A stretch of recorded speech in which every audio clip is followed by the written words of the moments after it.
gabi po mga kaibigan. So ngayon po ay araw ng Lunes, June 16, 2025. So ito po meron tayong na-receive na panel gauge. No? Shoutout po kay Boss Tony Abinsay. So from Antipolo City.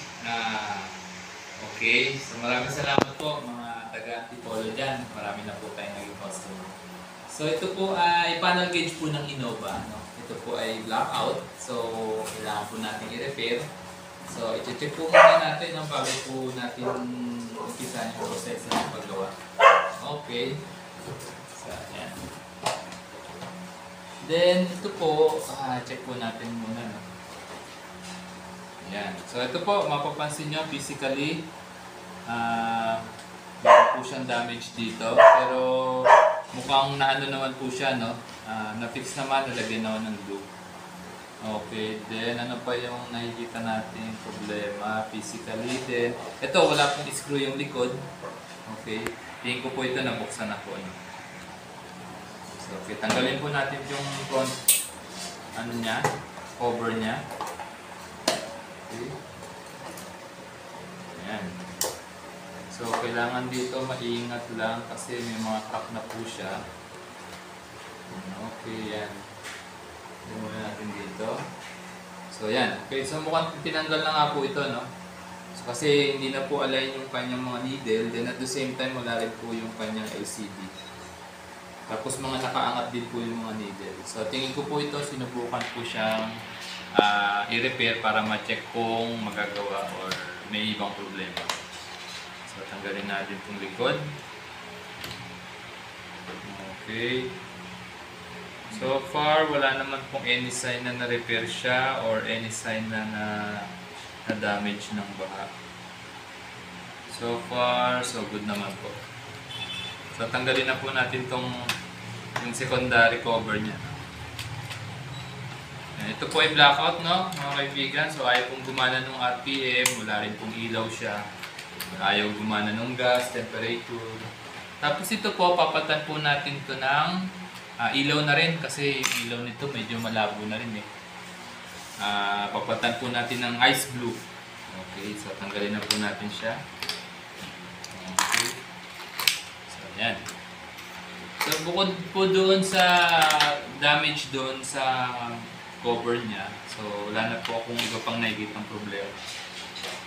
Then lilinisin na po natin to, no? Madumi na po yung loob niya. Then tingnan natin yung loob.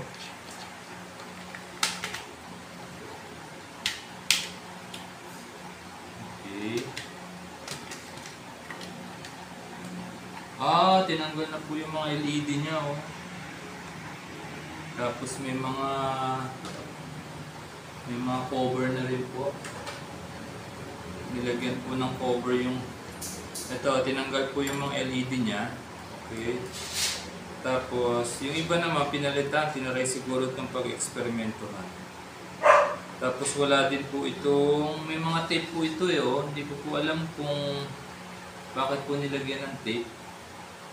Tatanong muna natin sa customer yan, no? But for the meantime, gagawin po muna natin siya. So, after kung magawa, i-update ko po kayo. Medyo matagal-tagal lang to kasi ang daming natanggal, no? Sige po.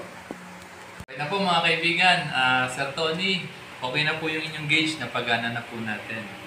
At the same time, yung ilaw po natin nakumpleto na. Ngayon, yung mga naka-tape po dyan kanina, ng mga masking tape, tinanggal ko na rin po para malinis po siyang tingnan. So, ito po yung mga piyesang pinalitan natin, okay? So, subukan na po natin, no? I-test na po natin. Check lang po natin muna yung ilaw, tapos mamaya mapaganahin po natin siya. Okay. So, yan. Supplyan lang po natin. 1, 2, 3.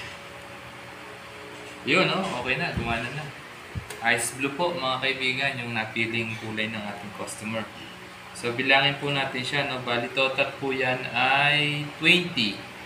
1, 2, 3, 4, 5, 6, 7, 8, 9, 10, 11, 12, 13, 14, 15, 16, 17, 18, 19, 20. Ayan, kompleto po yan mga kaibigan. So, So, tanggalin po muna natin siya.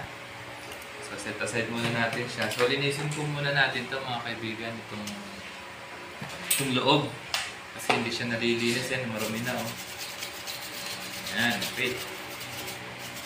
Tapos, tanggalin nyo po itong plastic nito. Ayan, nangigitata na, oh. Pinamahayan na po ng dumi sa loob.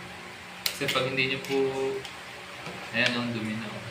Pag hindi po yan nalinis, minsan kahit na bago na po yung palit na ilaw, hindi pa rin siya masyadong maliwanag or hindi pantay yung kulay.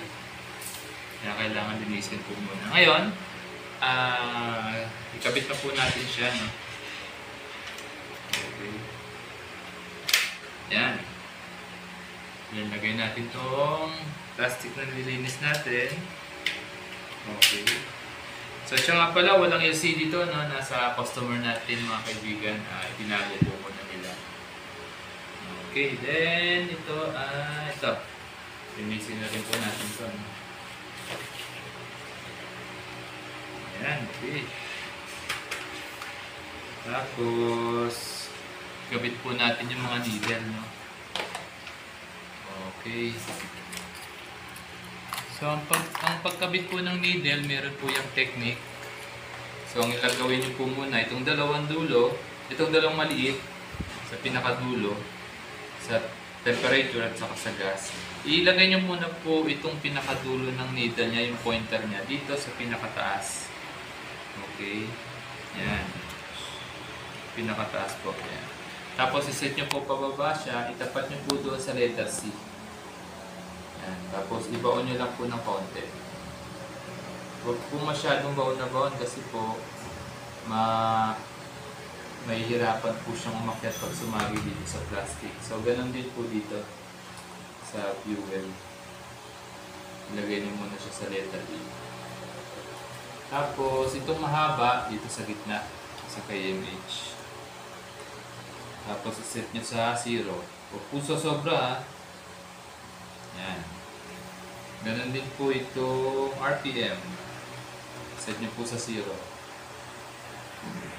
Yan. Okay. Ilagay nyo po muna doon sa pinakadulo. Salpak. Tapos balik nyo po doon sa pinaka-0. Huwag sobra. Okay. Ilagay mo muna natin siya sa pinakataas. Yan. Pinakadulo. Pinakatuktok. Yan. Ngayon, ang technique, ang purpose po niyan, magkakalibrate po siya ng kusa. So, kailangan lahat po yan bumaba sa 0. Pag may naiwan po dyan na hindi nag-respond, so may problema pa yung gauge natin. So, okay, kabit na po natin to. Okay.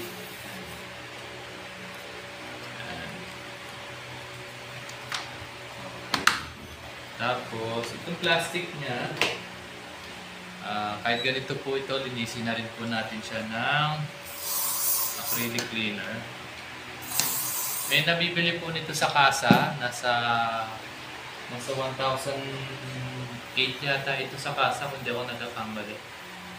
So, pwede kayong bumili doon sa kasa kung medyo sira na po yung inyong cover or basag na. Kung hindi naman kayo maselan, yan. Gaya po nito, pwede nyo pong lagyan nyo lang po ng pandikit na adhesive. Yan, ng mga glue. Yan, yan kintab na. Bagong-bago siya. Okay, so yan. Kabit na po natin to. Yan. Kailangan maingat lang po pag kayo magtatanggal, lalo na pag may damage na po yung cover niya. So yan. So yan, tingnan niyo po mabuti, no? Kailangan yan mag-response yung mga kamay niya para means na okay na po siya. Okay, let's go. 1, tingnan niyo rin yung ilaw kung anong kulay na niya, ha. 1, 2, 3. Bababa yan dapat. Yun, bumaba na lahat. Ayan, ang ganda, oh. Ice blue. Okay na siya. Yun nga lang, wala siyang LCD kaya hindi natin makita itong odometer. So, okay na po ito. So, pwede na po itong i-ship by tomorrow. So Sir Tony, from Angono Rizal, maraming salamat po. So mga kaibigan, yung details po kung saan ako nagsiservice, cellphone number ko, nandun po sa description ng bawat vlog ko. Check nyo na lang po doon. Muli, maraming salamat at magandang gabi.